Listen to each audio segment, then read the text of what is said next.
সাহিত্যিক বিভূতিভূষণ বন্দ্যোপাধ্যায় রচিত পুঁইমাচা গল্পটি পাঠের পর মনের অভ্যন্তরে খেন্তির করুণ পরিণতি দাগ রেখে যায় পাঠক মনে।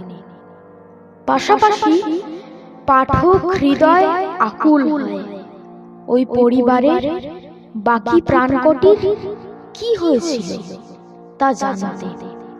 তাই পুঁইমাচা গল্পের চরিত্র ও প্রেক্ষাপট নিয়ে আকুল হৃদয় পাঠক শ্রেণীর আকুলতা নিরসনের প্রচেষ্টায় সর্বোপরি সাহিত্যিক বিভূতিভূষণ বন্দ্যোপাধ্যায়ের প্রতি সশ্রদ্ধ ও অন্তরঙ্গ শ্রদ্ধার ডালি অর্পণ হেতু রচিত হল সেই পুঁইমাচা। খেন্তির হাতে পোতা পুঁই গাছটি বেশ সুন্দর হয়েছে।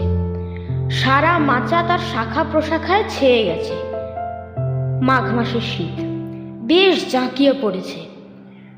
সহায় হরি মেজ মেয়ে পুটিকে ডেকে বলল, মা পুটি, নারকেলের তেলের কৌটোটা দে দেখি, রোদে রাখি, আজ বেলায় বেলায় নাইতে যাব ও পাড়ার ঘোষাল দিঘিতে। পুটি বলল, আচ্ছা বাবা, তুমি কি ওখানে মাছ ধরবে? আমাকেও নিয়ে চলো না, মাছ ধরা দেখব। অন্নপূর্ণা রান্নাঘরে ছিল। এতক্ষণ বাবা মেয়ের কথোপকথন তার কর্ণরন্ধ্রে প্রবেশ করলেও অন্তিম কথাটির পূর্বে তার নাদধ্বনির রূপ পায়নি। পুটির কথা শেষ হতেই তার কণ্ঠ হতে গম্ভীর বাক্য নিঃসৃত হলো। সে বলল, বাড়ির চৌহদ্দি বাইরে মোটে পা রাখবি নে, এই বলে দিলুম। উনি তো বড়টাকে নিয়ে যা করতেন, তোকে নিয়েও তেমনি শুরু করেছেন। খেয়াল আছে, 12 পার করে 13য় পড়লি, পাড়াপড়শি বলবে কি? ছোট মেয়ে রাধি ছোট ছোট কয়েকটি মাটির পুতুল আর 4-5টি রঙিন চেলি নিয়ে দাওয়ায় বসে কি যেন করছিল। সে চিৎকার করে মাকে বলল, ও মা, পাড়াপড়শি মানে কি? অন্নপূর্ণা তখনও তার ক্রোধে লাগাম দিতে পারেনি। ফলে সেই ক্রোধ তীব্র বেগে রান্নাঘর থেকে এসে পড়ল রাধির পিঠে।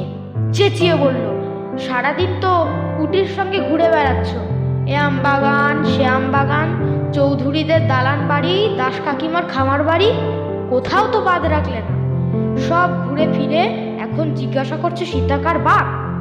অন্নপূর্ণার কঠিন হাতের চপেটাঘাতেও রাধি যতটা ভীত হয়েছিল, তার তুলনায় মায়ের চণ্ডী মূর্তি দেখে সে ভয়ে চিৎকার করে কান্না শুরু করলো।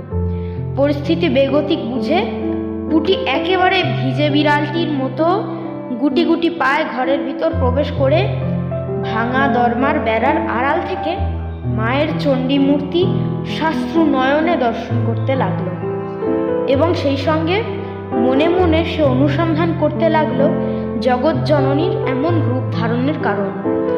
সহায় হরি এতক্ষণ পুঁইমাচার পিছনে দাঁড়িয়ে সবই দেখল। যখন দেখল কাল বৈশাখীর তাণ্ডব পুটির সীমানা পার করে পুঁইমাচার নবমুকুলিত পত্র পল্লব স্পর্শ করে ঘূর্ণির বেশে তার উপর আছাড় খেয়ে পড়তে পারে, তাই কাল বিলম্ব না করে অন্নপূর্ণার দিকে একবার আর চোখে তাকিয়ে দ্রুত কিন্তু শব্দহীন গতিতে খিড়কির ভাঙা দরজার ফাঁক গলে ঝঞ্ঝাটহীন ভূমিতে পা রাখল। তবে দূর থেকে ভেসে আসা কণ্ঠস্বরে শুনতে পেল, আজ সবার খাওয়া বন্ধ, রান্না হবে না, এই বলে দিল। অন্নপূর্ণার এই সামান্য কারণে এতটা রাগ দেখানোর পিছনে যে কারণটি ছিল তা যথেষ্ট গ্রহণযোগ্য। বড় মেয়ে খেন্তির মৃত্যুর পর প্রায় 5 মাস অতিক্রান্ত হয়েছে। অন্নপূর্ণা সেই পাষাণ চাপা যন্ত্রণা বুকে বেঁধে বারে বারে সহায় হরিকে একটি সুনিশ্চিত কাজের সন্ধানের জন্য প্রার্থনা করে এসেছে।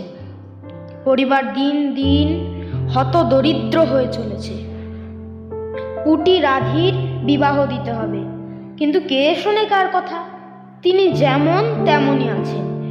সেই আগান বাগান ঘুরে বেড়ান, পুকুরে মাছ ধরা, পাড়ায় চণ্ডী মণ্ডপে তাসের আড্ডায় সময় কাটানো।